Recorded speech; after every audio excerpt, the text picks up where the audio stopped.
आप सभी का होम साइंस क्लासेस में स्वागत है। हमारा जो टॉपिक चल रहा है भोजन बनाने की विधियाँ, तो उसमें हमारा जो लास्ट वीडियो जो हमारा पार्ट 1 था उसमें हमने क्या पढ़ा था, कहाँ तक? भापना। जो वाष्प के द्वारा भोजन पकाए जाते हैं उसमें हमारा भापना तक कंप्लीट हो गया है।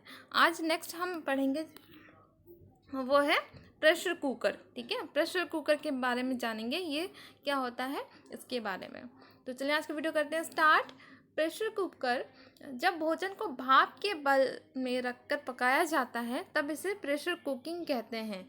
इसके लिए विशेष बर्तन का प्रयोग होता है, वह प्रेशर कुकर कहलाता है। इस विधि में उबलते पानी का तापमान 100 डिग्री सेल्सियस से ऊपर रखा जाता है, क्योंकि पानी का बॉइलिंग पॉइंट क्या है 100 डिग्री सेल्सियस। लेकिन इसमें क्या है, इससे ज़्यादा तापमान रखा जाता है। इसमें इसके अंदर देखिए चावल, दाल और कंदमूल पकाए जाते हैं। तो कुकर आप सभी के घर में यूज़ होता है। ठीक है, प्रेशर के द्वारा कुकर में खाना पकाया जाता है। इसमें खाना और पानी डाल के बंद कर दिया जाता है और ये सीटी के द्वारा पता चलता है कि हमारा खाना बन गया। ठीक है,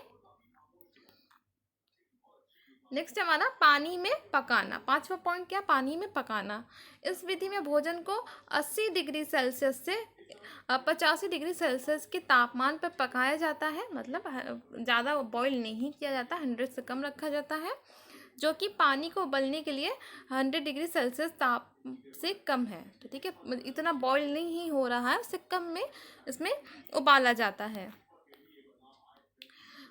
इसमें किसी विशेष उपकरण की आवश्यकता नहीं होती है। भोजन पकाने का आसान तरीका है जिसमें ईंधन की बचत होती है, क्योंकि जब हम ज़्यादा बॉईल नहीं कर रहे हैं तो ईंधन की भी बचत होगी। पानी में रखा हुआ खाना आसानी से पच जाता है। इस विधि में किसी भी प्रकार के वसा का प्रयोग नहीं किया जाता। तो वसा का जो फैट का है उसमें फैट का यूज़ नहीं होता, सिर्फ क्या नॉर्मल पानी का यूज़ किया जाता है इस विधि में पकाने के लिए। नेक्स्ट है धीमी आंच पे पकाना। ठीक है, धीमी आंच पे पकाना ये कौन सी विधि होती है? भोजन पकाने की इस तकनीक में खाद्य पदार्थ को गर्म तरल पदार्थ में पकाया जाता है। यह पानी के गर्म होने के ताप से कुछ कम होता है। ठीक है, पानी 100 डिग्री सेल्सियस पर उबलता है। फ़ारेनहाइट में बात की जाए, कभी सेल्सियस में पूछता है कभी फ़ारेनहाइट में, तो 212 डिग्री फ़ारेनहाइट ताप। ठीक है, दोनों भी एग्जाम में जो भी पूछे तो आप लोग उसको टिक करना, जो कि समुद्र तल के स्तर पर औसत हवा के ताप पर आधारित है। ठीक है, पर उबलता है। ठीक है, सेल्सियस में भी और फ़ारेनहाइट में भी दोनों है पानी का बॉइलिंग पॉइंट। यह ताप पानी में उबालने से ज़्यादा होता है। यह ताप 71 से 82 डिग्री सेल्सियस या फ़ारेनहाइट की बात करें 160 से 180 डिग्री फ़ारेनहाइट से अधिक होता है। खाद्य पदार्थ को एक गर्म बर्तन में डालकर ताप धीमी किया जाता है। ये भोजन पकाने में समय लगता है। उदाहरण के लिए सूप, खीर और तनेदार सब्जी इस विधि के द्वारा पकाई जाती है। सूप भी इसी विधि में पकाई जाती है। तो आप लोग यहाँ पे एक क्वेश्चन है, निम्न भोज पदार्थ बनाने की विधि लिखिए। खीर, इडली और दाल, ये कौन कौन सी विधि से बनाई जाती है? आप लोग प्लीज़ कमेंट करके बताइए। खीर कौन सी विधि से बनाते हैं, इडली और दाल कौन सी विधि से बनाई जाती है, आप लोग कमेंट करके बताइए। नेक्स्ट है हमारा क्या है, शुष्क ताप विधि। हवा के माध्यम से कौन कौन सी इसमें विधियां हैं जिसमें भोजन पकाए जाते हैं, खाने बनाए जाते हैं। तो देखते हैं, इसमें सबसे पहला क्या आता है, भुनना। प्रस्तुत विधि में भोजन को पकाने के लिए गर्म धातु के बर्तन, ठीक है, या भुनने वाले बर्तन जिसे फ्राइंग पैन कहते हैं का प्रयोग बिना ढक्कन के किया जाता है। ठीक है, जो फ्राई पैन होता है ना घर में सबके पास होगा, तो उसके बिना ढक्कन का प्रयोग करते हैं। यह 3 प्रकार की होती है। आंच पर भुनना मक्का या बैंगन के लिए, ठीक है, जो हम भरता बनाते हैं डायरेक्ट आंच पर रख के भून लिया जाता है या फ्राई पैन के ऊपर रख के भूनते हैं।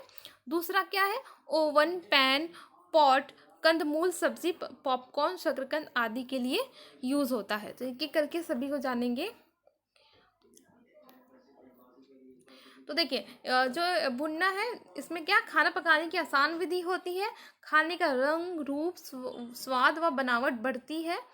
मसाले भुनने पर आसानी से चूर हो जाते हैं, क्योंकि जब रोस्ट करते हैं ना, हम भूनते हैं तभी मसालों को पीसेंगे तो बहुत अच्छे से पीस जाते हैं। लापरवाही से भोजन जल सकता है, अगर आप ज़्यादा देर तक छोड़ देंगे क्या होगा, ताप से वो जल जाएगा। भुनने से भोजन में प्रोटीन पदार्थों की संख्या कम हो जाती है। तो देखिए क्वेश्चन, कौन सी विधि से प्रोटीन की जो संख्या कम होती है, तो भुनने से प्रोटीन की संख्या क्या होती है, कम हो जाती है। नेक्स्ट है हमारा ग्रिलिंग। ग्रिलिंग क्या होती है? ग्रिलिंग या ब्रोलिंग से तात्पर्य भोजन पकाने की उस विधि से है जिसमें खाद्य पदार्थ को प्रत्यक्ष रूप से लाल गर्म सतह के ऊपर या मध्य रखा जाता है। यह विधि पापड़, मक्का, फुलके आदि बनाने में सहायक है। तो गर्म सतह, ठीक है, बहुत गर्म, उसके ऊपर पापड़ को रख के भुना जाता है, ठीक है। या फ्राई की बात नहीं करी, जो आप डीप फ्राई करते हैं ना पापड़ को, वो नहीं है यहाँ, ठीक है। मक्का के आप देखते हैं ना, मक्के का मौसम आता है ठंड में, तो एक गर्म कोयले के ऊपर रख के उसको सेका जाता है। या फिर पनीर टिक्का, ठीक है। और रोस्टेड चीज़ें क्या होती है, ग्रिलिंग के द्वारा ही होती है। खाने का स्वाद, रंग, रूप और बनावट बढ़ती है, क्योंकि ग्रिल किया जाता है तो बढ़ जाती है। कलर भी चेंज होता है, कम समय में भोजन पक जाता है, तो बहुत तेज़ आंच पे उसके ऊपर रखा जाता है, तो इसलिए बहुत जल्दी बन भी जाता है। कम से कम वसा का प्रयोग होता है, इसमें ज़्यादा वसा का प्रयोग नहीं होता, क्योंकि इसको ग्रिल किया जाता है तेज़ आंच पे।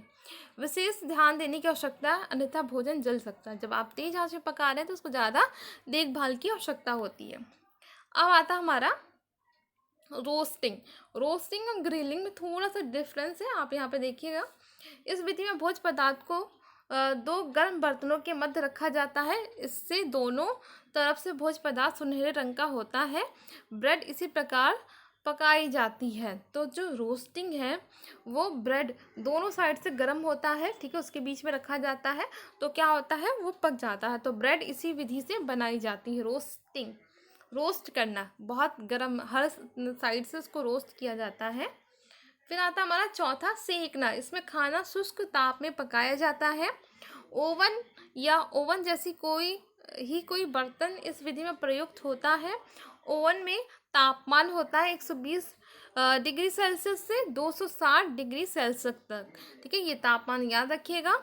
फिर आता हमारा, यहाँ पे देखिए, इसमें भोजन अधिकतर बिना ढके वसायुक्त कागज में रखा जाता है, जिसे वसायुक्त कागज को बटर पेपर कहते हैं। इस विधि से ब्रेड, केक, कुकीज़, पेस्ट्री बनाई जाती है। तो जो ओवन होता है तो उसमें क्या होता है, खाना रखा जाता है, बटर पेपर में लगा के केक बना सकते हैं, पेस्ट्री, बिस्कुट, ब्रेड, सभी बेकिंग वाली चीज़ें हम इसमें बना सकते हैं, ठीक है। फिर हमारा नेक्स्ट, सेकने से भोजन में एक अनोखा स्वाद आता है, क्योंकि आप डायरेक्ट सेकते हैं तो एक अलग ही स्वाद आता है, स्मेल उसकी अच्छी आती है।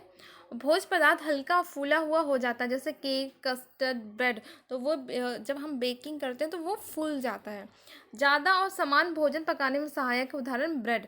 तो ब्रेड को पकाने के लिए बहुत अच्छा, बहुत जल्दी भी बन जाता है, एक साथ बहुत बना सकते हैं हम। भोजन का स्वाद और बनावट बढ़ती है।